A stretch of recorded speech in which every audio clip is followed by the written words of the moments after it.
یہ لاطینی زبان کلوریا ہے. کلوریا، گلوریا نہیں. یہ لاطینی زبان کلوریا لفظ ہے اور اس کے معنی کلوری کے ہی ہے. اب اور کلوری کے معنی جو کلوریا زبان سے نکلا اس کے معنی بھی کھوپڑی کے ہیں. گلگتا یا اسکل یا کلوری، یہ کھوپڑی کا پہاڑ، گلگتا کا پہاڑ یا کلوری کا پہاڑ، یہی آپ نے کہا نا. یہ تین مختلف زبانوں کے الفاظ ہیں. جیسے میں نے آپ کی خدمت میں بیان کیا ہے کہ ارمی زبان میں گلگتا ہے اور پھر انگریزی زبان میں اسکل ہے اور لاطینی زبان میں کلوریا ہے، جبکہ ان تینوں کے معنی ایک ہی ہیں اور وہ معنی ہے کھوپڑی کا پہاڑ، یا آپ اس کو کلوری کا پہاڑ یا گلگتا بھی کہہ سکتے ہیں. معنی اس کے ایک ہی ہے. مثال، ہم خداوند یسوع مسیح کے صلیب کلوری پر ایک جملہ، ایک فکرہ، ایک کلمہ اپنے دہن مبارک سے ادا کرتے ہوئے دیکھتے ہیں، اور وہ ہے ایلی ایلی لما شبکتنی. اور یہ عبرانی زبان کا ہے. لیکن دوسری انجیل میں الوہی الوہی لما شبکتنی ہے، اور یہ دونوں دو مختلف زبانوں کے الفاظ ہیں. کوئی تضاد نہیں، کوئی آبجیکشن نہیں.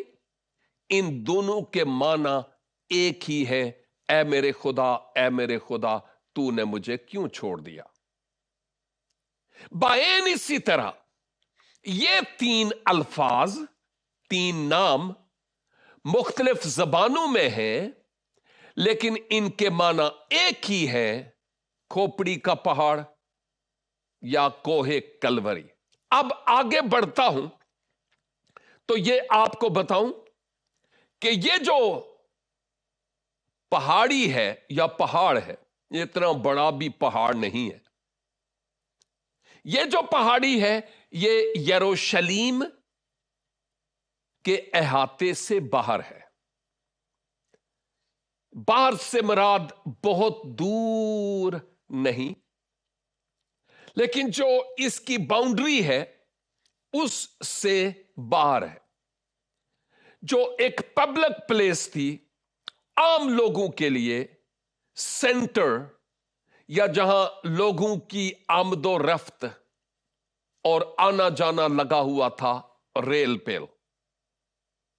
یہ وہ مقام تھا جہاں پر رومی حکومت ان ملزموں کو جن کو سزائے موت دی جاتی تھی، یروشلم سے باہر اسی پہاڑ پر لا کر ان کو مصلوب کیا جاتا تھا، سلیب دی جاتی تھی، سزائے موت دی جاتی تھی.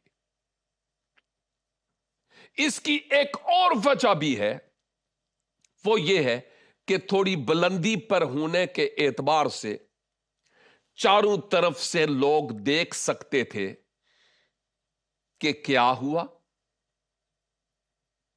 اور یوں دیکھنے والوں کے لیے یہ ماجرا باعث عبرت ہوتا. اس لیے بھی اس پہاڑ پر مسیح یسوع کو لا کر مصلوب کیا گیا. اور یہ صرف خداوند یسوع مسیح نہیں تھے، دو اور معاشرے کے بدنام اشخاص بھی آپ کے ساتھ مصلوب تھے. جب ہم اس واقعے کو پڑھتے ہیں تو پتہ چلتا ہے کہ وہ خود اس بات کا اقرار کرتے ہیں کہ ہم نے تو اپنا گناہ کیا جس کی سزا پا رہے ہیں، لیکن یہ جو بیچ میں ہے اس نے کوئی گناہ نہیں کیا تو بھی وہ ہماری طرح ہی سزا پا رہا ہے۔ اس سے مراد یہ ہے کہ خداوند یسوع مسیح اپنے کسی گناہ کے سبب سے نہیں، بلکہ وہ میرے اور آپ کے گناہ کے سبب سے صلیب کلوری پر بلیدان تھے۔ اس لیے تو ان میں سے ایک نے کہا، اے خداوند جب آپ اپنی بادشاہی میں آئیں تو مجھے یاد رکھنا۔ میرے خیال میں ابھی آپ کو پتا چل رہا ہوگا کہ یہ 3 الگ الگ پہاڑ نہیں ہے، ایک ہی پہاڑ ہے جو یروشلیم سے باہر ہے، بہت بلند اور اونچا نہیں ہے۔ اس پر سزائے موت کے مجرموں کو لا کر مصلوب کیا جاتا تھا۔ عوام کے دیکھنے کے لیے یہ جائے عبرت تھی تاکہ لوگ اس بات کو دیکھ سکیں کہ یہاں پر کیا ہوا، کون مصلوب ہے اور اس کی وجہ کیا ہے، دوسروں کے سبق سکھانے کے لیے۔ اب یہ مقام ایسا تھا جہاں پر اس موت کے ذریعہ مجرموں کی حقارت کی جاتی تھی، تذلیل کی جاتی تھی اور ان کو حقیر سمجھا جاتا تھا، ان کو بے عزت کیا جاتا تھا اور ان کی تحقیر کی جاتی تھی۔ اور یہ مقام اسی لیے ہی مقرر تھا کہ اس مقام پر ایسے لوگوں کی جتنی ہو سکتی ہے تحقیر کی جائے، تذلیل کی جائے، تاکہ دوسرے لوگوں کے لیے یہ باعث عبرت ہو۔ روم کی طرف سے یہ ذرا اونچا مقام تھا تاکہ سب لوگوں کو نظر آ سکے۔ اب کوئی ایسی آیت تو نہیں ہے جس آیت سے میں آپ کو یہ دکھا سکوں کہ خداوند یسوع مسیح کو وہاں پر کیوں مصلوب کیا گیا۔ میں آلریڈی آپ کو بتا چکا ہوں کہ اس کے بیک گراؤنڈ میں جو خاص وجوہ ہو سکتی ہیں وہ کیا ہو سکتی ہے، میں نے اس کو بیان کرنے کی کوشش کی ہے۔ لیکن ایک اور بات جو بڑی غور طلب ہے اور وہ یہ کہ یہ رومی سرکار کا اپنا طریقہ تھا۔ یہی سبب تھا کہ کسی بھی مجرم کو جس کو سزائے موت دی جاتی تھی اس کو یہاں پر لا کر مصلوب کیا جاتا تھا۔ یہ ایک عام فہم اور جنرل آپ کے سوال کا جواب تھا۔ لیکن اب ایک اور بات جو خدا کے کلام سے ثابت بھی ہوتی ہے اس کو سامنے رکھتے ہوئے اس سوال کا جواب ایک تیسرے زاویے سے بھی دینے کی کوشش کروں گا تاکہ آپ اس کو اور بہتر طریقہ سے سمجھ پائیں۔ عبرانیوں کے خط کا مصنف بائی دا وے عبرانیوں عہد جدید، عصر جدید یعنی نئے عہد نامہ میں ہے۔ عبرانیوں کے مصنف کے مطابق عبرانیوں 13 باب اور اس کی 11 اور 12 2 آیات آپ کی خدمت میں رکھتا ہوں، غور سے سنیے گا۔ ان 2 آیات میں یوں لکھا ہے، کیونکہ جن جانوروں کا خون سردار کاہن پاک مقام میں گناہ کے کفارہ کے واسطے لے جاتا ہے، سردار کاہن گناہ کے کفارہ کے لیے لے جاتا ہے، ان کا جسم خیمہ گاہ کے باہر جلائے جاتے تھے۔ خیمہ گاہ یروشلیم، اور یروشلیم کی 4 دیواری سے باہر۔ آئی سمجھ؟ عبرانیوں کا مصنف بیان کر رہا ہے کہ کیوں کلوری پر آپ کو مصلوب کیا گیا، کیونکہ حقیقت تو یہ تھی کہ یہودیوں میں جو قربانی کی جاتی تھی گناہوں کے کفارے کے لیے، ان کے گوشت کو بعد اس قربانی یروشلم سے باہر یعنی خیمہ کے باہر ان کو جلایا جاتا تھا۔ یہ سوختنی قربانی تھی۔ اسی لیے یسوع نے بھی امت کو خود اپنے خون سے پاک کرنے کے لیے دروازہ کے باہر دکھ اٹھایا۔ ہالیلویا، خداوند کی تعریف ہو۔